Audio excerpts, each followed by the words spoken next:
your seats and everybody rushing to the bar. I'm Julia Glass, and like our host, John Waters, I am wearing patent leather shoes. Unlike our host, John Waters, I didn't start writing fiction series until my early 30s, and my first book was published when I was 46 years old, so all you people out there who think it might be too late for you, it's never too late. That's not an excuse. And in fact, I've been lobbying via email to the National Book Foundation for a series of awards called 5 over 45, if not 55.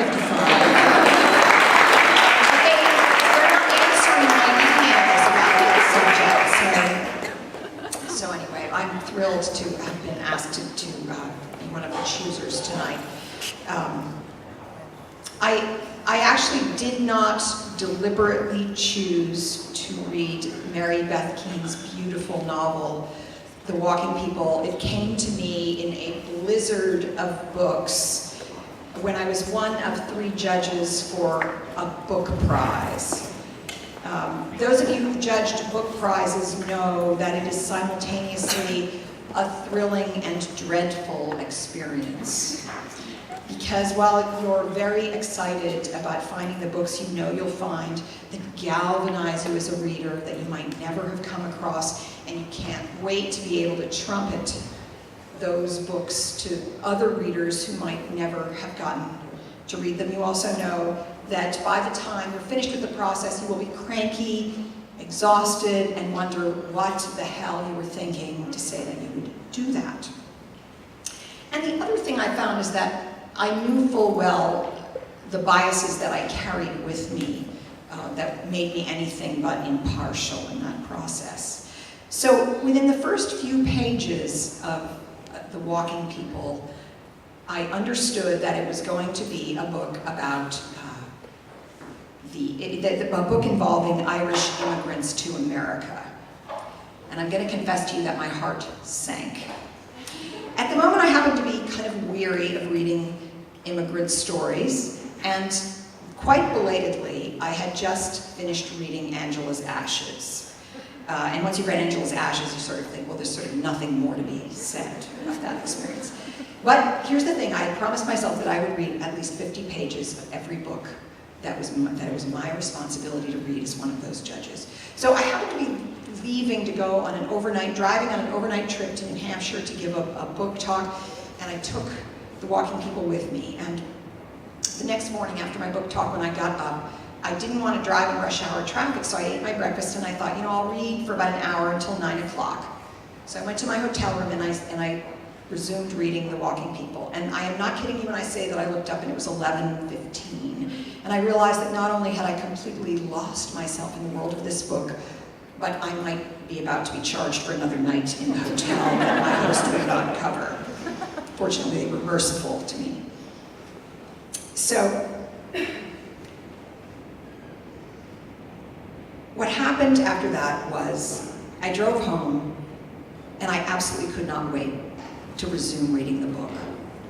And as I was reading the book that day, I had this experience where I kept turning back, because the prize I was judging, we got sent the finished book, and I kept turning back and looking at the picture of this young woman who, to me, from my 50s, looked about 12 years old, even though she's, I'm gonna say, pretty close to 35, I think. And I just thought, how does this young person know so much? And it wasn't just that she knew so much about Ireland and the Walking People, and by the way, the Walking People are the Tinkers, the nomadic people, the gypsies of Ireland.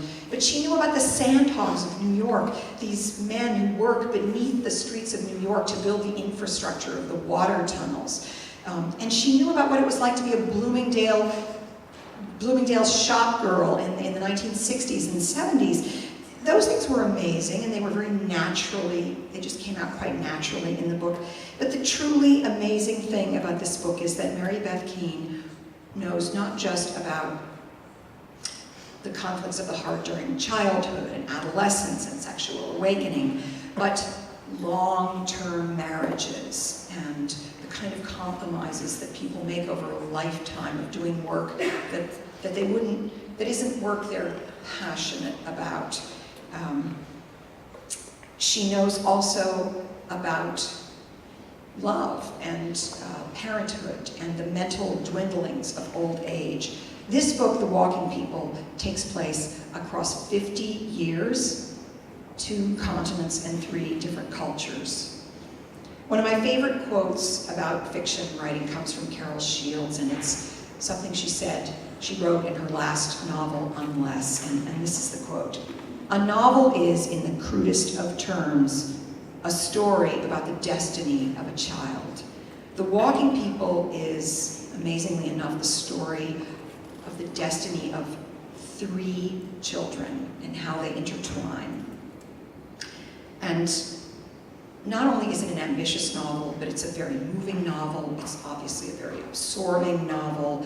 Some people might call it old-fashioned, but one of the best things about it that is quite old-fashioned is that the characters are unique and they take you away from your own life into theirs.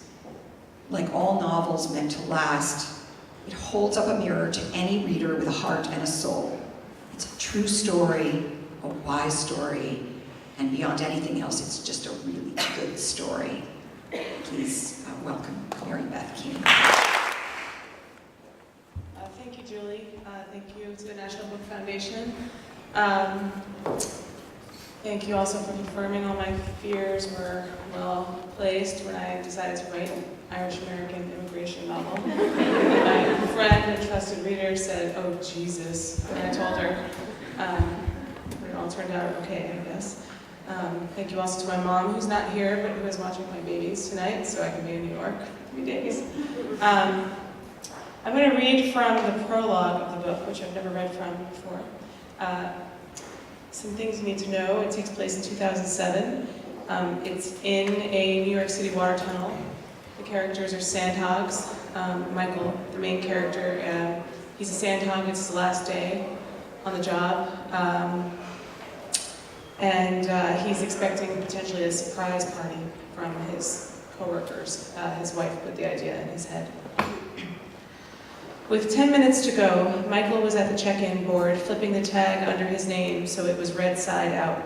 He looked over at the midnight board. No red tags meant that they were all up top. All up top meant there hadn't been any problems.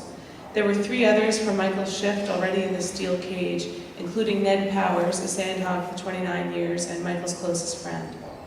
The men looked down through the darkness and the murky light more than 600 feet below. It was a women's department, Michael decided, goodbyes and gag gifts and that kind of thing. It made sense for 9-to-5ers, office workers, where there were rooms you could have a little party in and desks you could decorate. But in the tunnel, maybe he'd been watching too much television lately. It was just that one of the Jamaicans had retired in February, 25 years in the tunnels, and they'd made a to-do out of it, passing around a card everyone had to sign, chipping in for a gift certificate to a restaurant uptown. The cage picked up speed. 100, Powers shouted. Michael heard Powers say something, saw his lips move, but wouldn't have known what was said if he hadn't been taking the same ride, some 5, sometimes 6 days a week for almost 4 decades. Despite the damage to his ears, he could usually tell if someone was shouting at him over the roar of the machinery.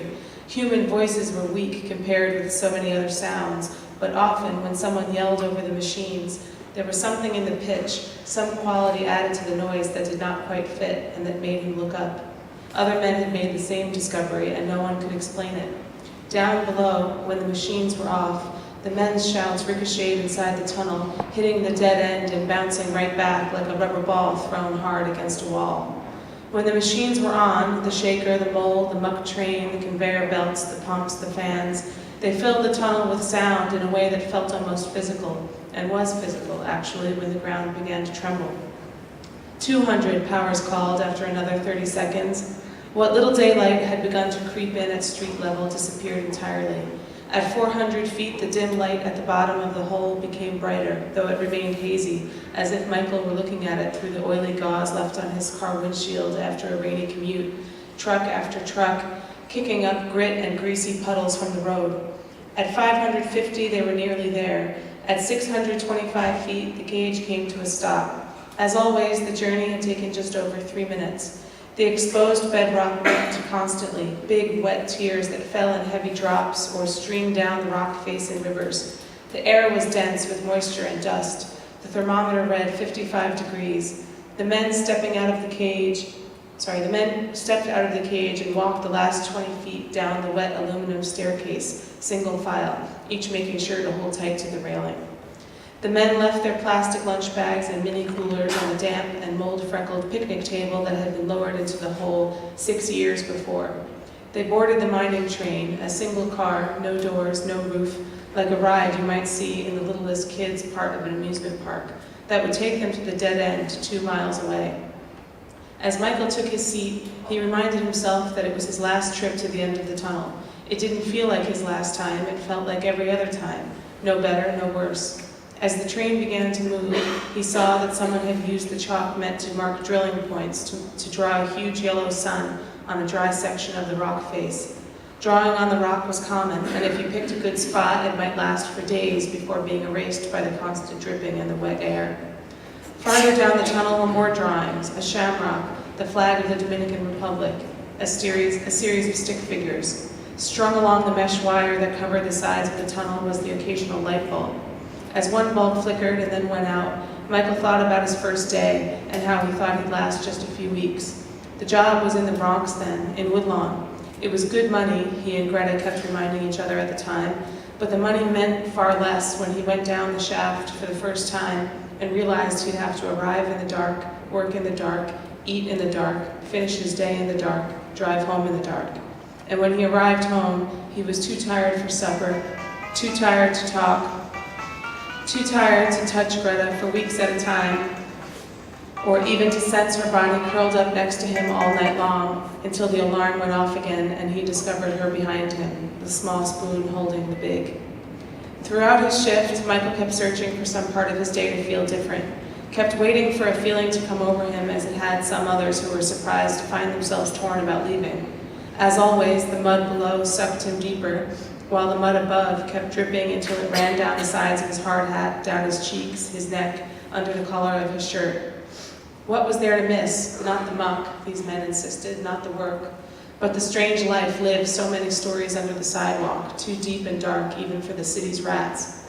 For a lot of men, it didn't hit them until the very end that the job they'd done for so long was actually important. They were the men who were building the new water tunnel, number 3. Tunnels 1 and 2, dilapidated, vulnerable, were built more than a century earlier and could fail at any moment. They were already leaking, crumbling, propped up and patched so crudely that Michael couldn't see how a disaster had not already happened. Failure of the first 2 tunnels before number 3 was complete meant that there would be no water for 8 million New Yorkers, no water to drink, to bathe, to boil for tea, to put out fires, nothing. Any moment was the phrase that had been used for decades to describe the impending disaster. These men were so busy scrubbing behind their ears, cleaning their fingernails, washing the filth off their skin so as not to be embarrassed when they re-entered the world at sidewalk level, that they never took the time to stop and think, this project is crucial to the city's survival and I am part of it. Michael wasn't one of these men. He'd known all along how critical the new water tunnel was and how that need was, in a way, the city's biggest secret. Thank you.